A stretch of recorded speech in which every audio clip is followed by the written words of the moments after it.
Guys, bagong update ni Facebook na baka hindi mo pa alam, kung gumagamit ka ng Facebook at manually mo pang dinidelete itong mga search history mo dito, ay alam mo ba na pwedeng si Facebook na ang gagawa niyan para sa'yo dahil sa bagong features na nilagay nila, ay pwede ka nang mag-set ng time frame, kung ilang araw na lang yung itatagal ng mga search history mo dito kay Facebook, dahil automatic na itong may delete. Kung gusto mong malaman, panoorin mo ang video na ito. First, i-open ang Facebook application.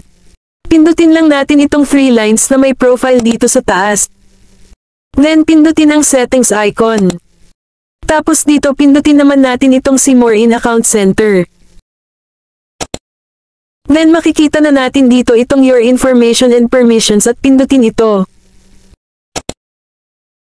Then ayan, nandito na itong search history, so ito lang yung kailangan nating pindutin.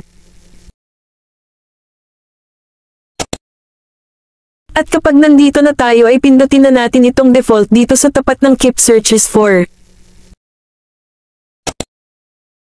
Then ayan, mapupunta na tayo dito sa auto clear search history. At nandito na rin yung mga days na pwede nating iset kung ilang araw bago ma-delete yung lahat ng ating mga search history. So for example, gusto ko 3 days ay wala na yung mga search history ko, so i-select ko lang yung 3 days. Then pindutin ang confirm.